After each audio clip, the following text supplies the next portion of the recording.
Hey you guys, welcome to book review number 69-ish. Women of the Raj, the mothers, wives, daughters, and daughters of the British Empire in India by Margaret MacMillan. Look right there. Well anyway, what this book is about, it's kind of a comprehensive look at females during the Raj, which was the time of British colonial rule from the 1700s or late 1600s through 1947. And more specifically, the 1800s and early 1900s. That being when the Raj is at its height of power. Now this book was kind of a hard book is going to kind of be a hard book for me to review, because it doesn't particularly cover like one person or a certain historical event, but kind of gives the everyday lives of women during the Raj. And I guess in its own way that's more justified, or a more in-depth look at the lives of citizens, and actually more important than kind of these particular events. But the way that Margaret really covers it is, like I said, by covering some of the smaller things. For example, she talks about the voyage that the women made. I'm just going to kind of go through the chapters and I'll go more in depth in a second. But the voyage the woman made, the first impressions, the society of exiles, the land of exile, that's specifically about India itself, facts of life, women in danger, that's just like risks to their lives or their possessions, courtship and marriage, self-explanatory, children, the outposts of the empire, housekeeping, social life and amusements, on holiday, unconventional women, and women in a changing world. So as I said, it kind of gives a general portrait. The one thing that's kind of prevalent throughout the book is how much of a hierarchy there was with among the Mem Sabibs, those are the women, compared to the men who were known as the Sabibs. This is the white males of the British Raj.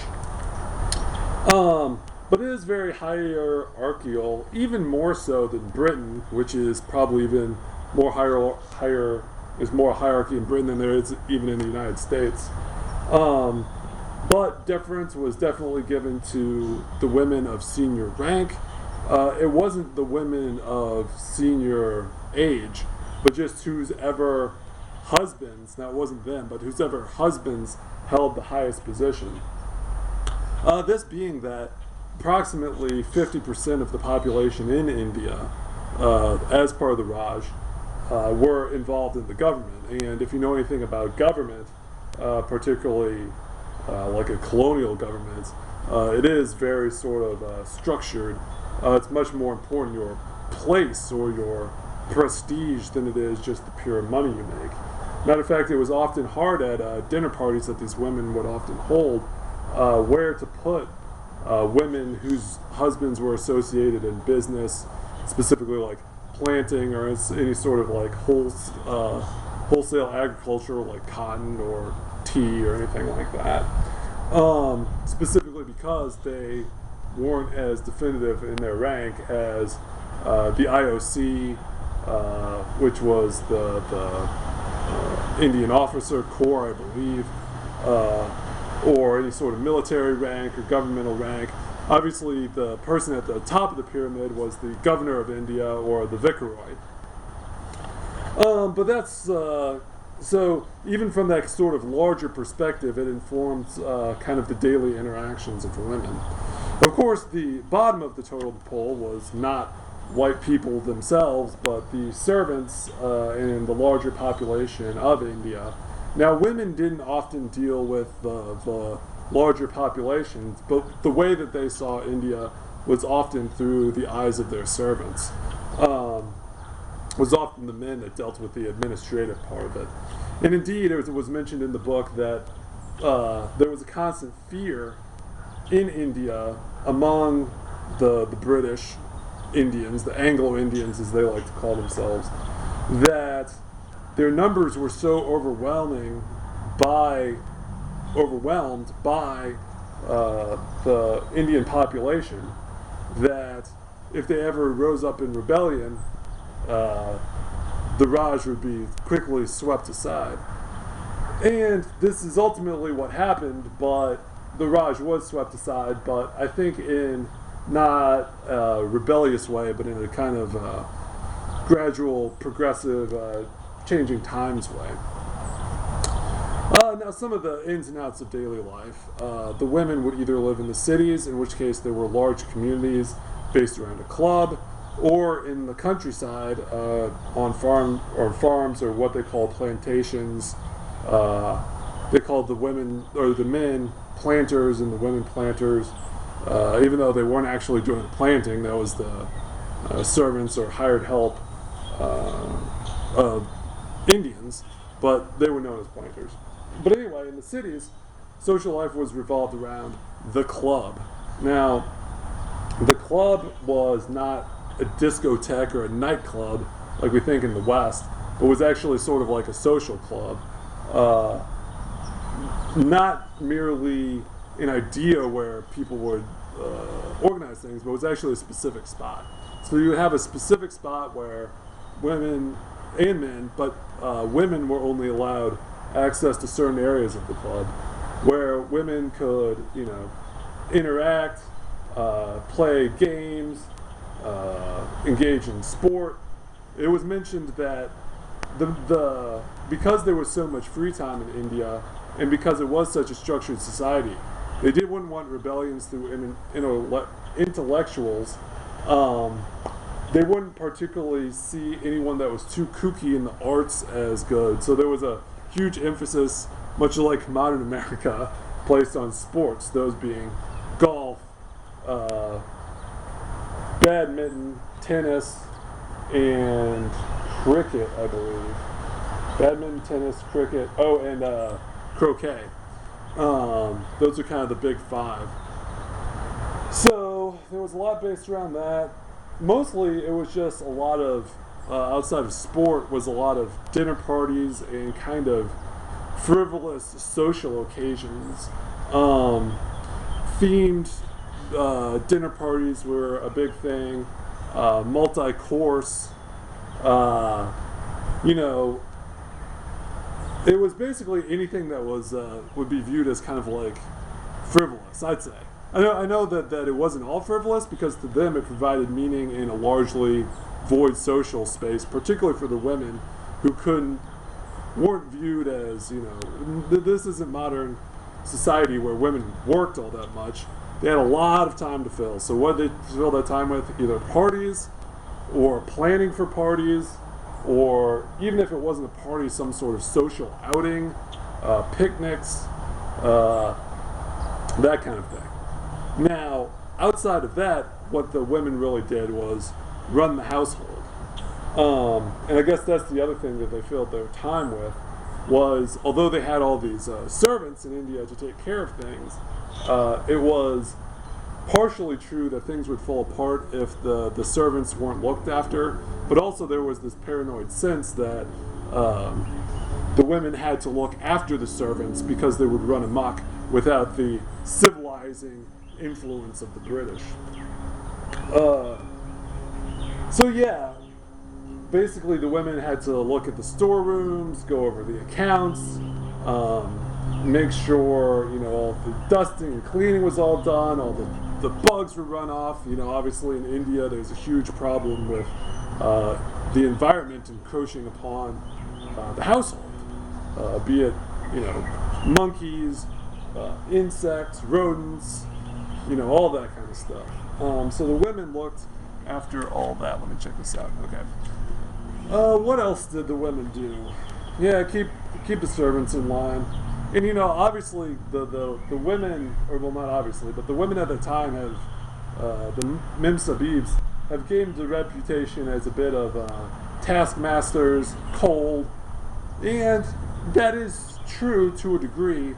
But they also got to know their servants, and I would say that it wasn't as strong as, say, like slavery or anything that they viewed the humans or the Indians as like subhuman.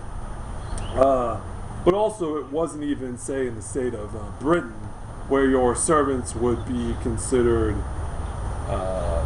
while lowly, kind of civilized in a very lowly kind of way. Indians were viewed as human, but sort of barbaric, and they must be trained by modern society. Even though if you look at India at that time period, and India throughout history, in its ways, culturally, some science stuff was almost advanced more than Britain was, but in the ways that the British saw as civilized, running a clean, efficient household, sanitation was a huge thing, all that kind of stuff. The British saw themselves as superior.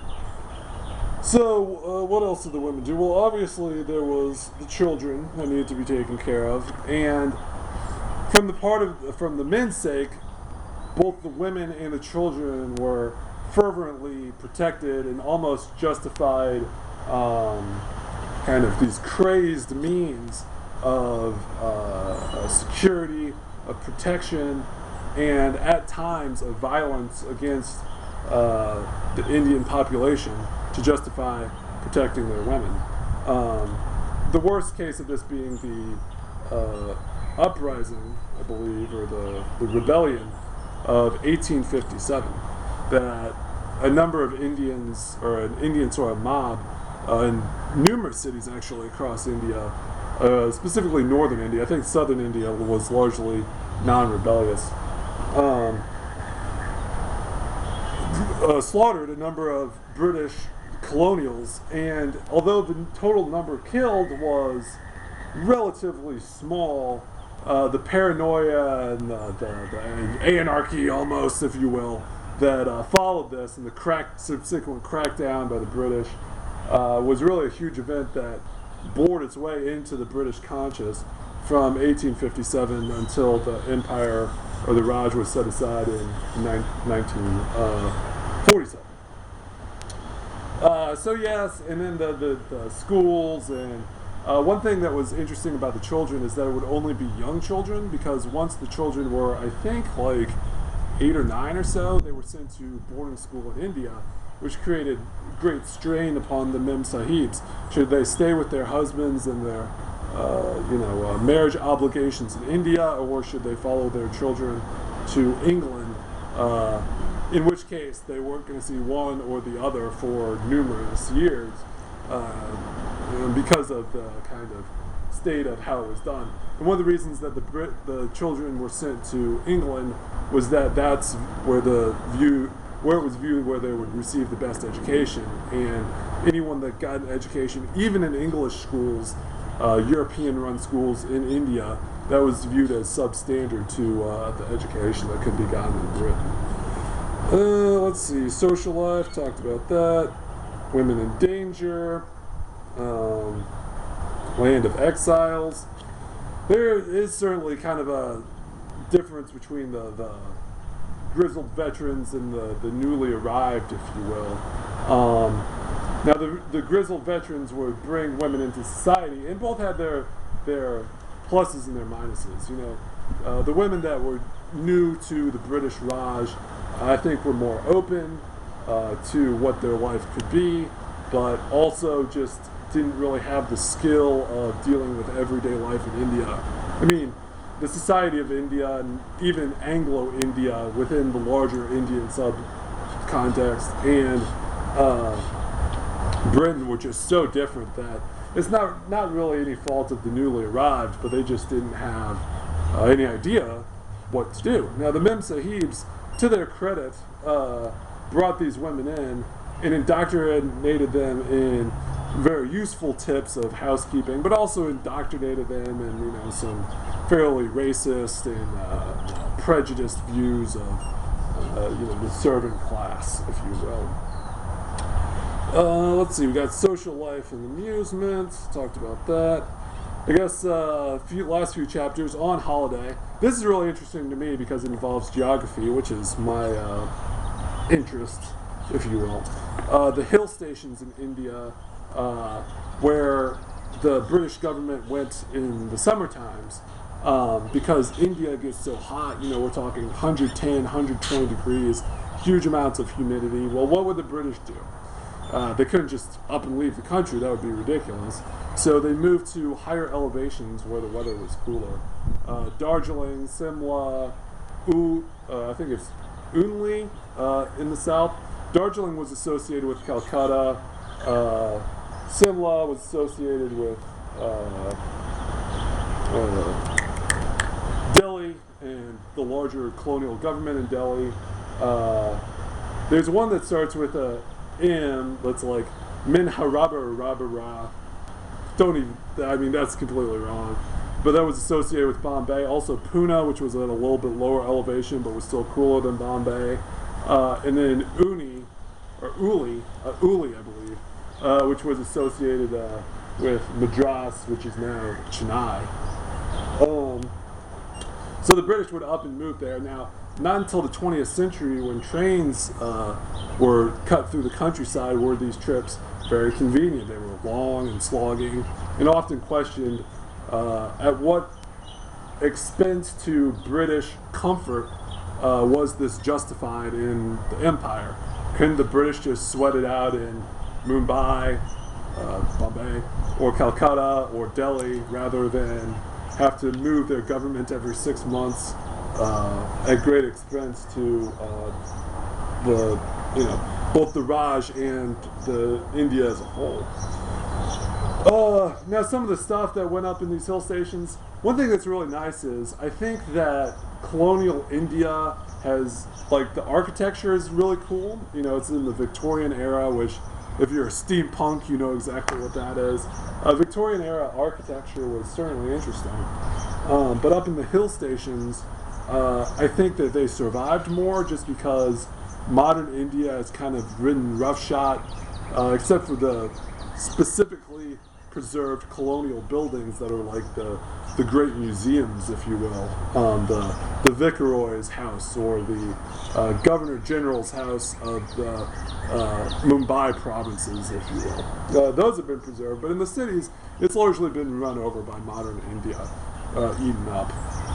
But these hill stations have kind of preserved some of their colonial charm, their decaying kind of another time colonial charm. This is also where many of the great parties were had. I feel like when the women were down on the plains, these grand balls and parties and social occasions and gin and tonics on the verandas, if you will, there was quite a bit of that, but because there was more function in everyday life in a larger city or out in the countryside with the planters, the women became more isolated. But up in these hill stations where just the Indian population was much smaller, and not everyone moved up to the hill stations, it was largely sort of the upper crust of the British colonial rule, not the kind of military or kind of just grunts of the colonial rule. Because the community was much smaller, I feel that people were forced into social occasions much more often. And there was actually a party that was mentioned that went on in Simla, which is in Hindu Pradesh, I think, up in the Himalayas, that they had a Chinese-themed party right when, and it was grand and gay and wonderful and everything. Truly a celebration. At the exact same time that the king was dying in England. Now, there's no way that the two sides could have known what was happening, but it was just kind of an interesting kind of juxtaposition. Yeah, I don't know. I think I could go see myself in some of these hill stations, just chillaxing, drinking a gin and tonic, with the fan. One of the things that I found interesting in the lowlands was, I'm kind of cutting back on myself here, was they didn't have, electricity up until the 20th century. So what they would have is they would have these big fans that were connected to these ropes, and they would have a guy stand outside all day just turning this rope up and down to make these huge fans spin in the dining rooms. So that was a way of kind of cooling off, even if you couldn't make it up to the hill stations. The other thing that I thought, the way that they could, that was never mentioned in this book, but that I would have done, this isn't part of the book, but it's just something that I thought of, was, wells and underground, digging, if you will, digging down to the water table. Why didn't they do that in the household?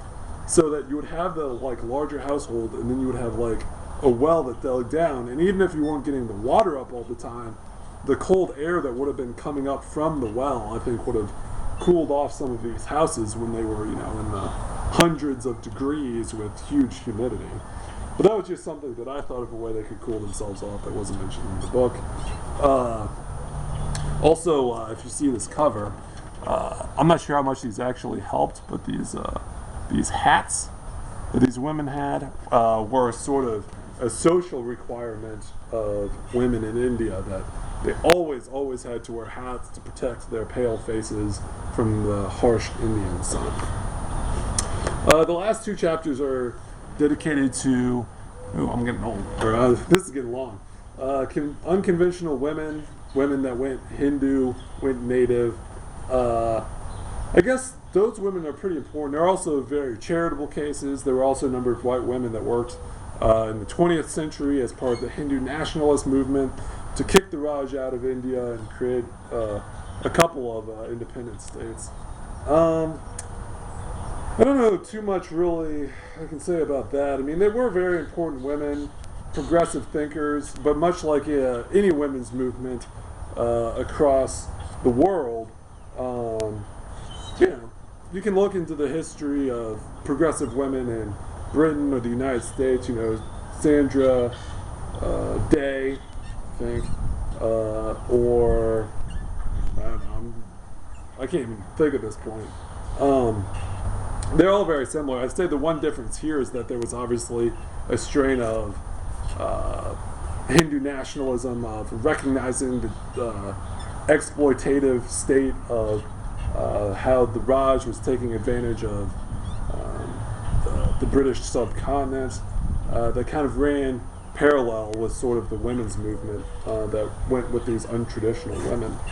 Now, not all of the untraditional women were necessarily off the reservation types. There were some mem sahibs that were more progressive in their views of their servants, sort of the middle ground kind of women.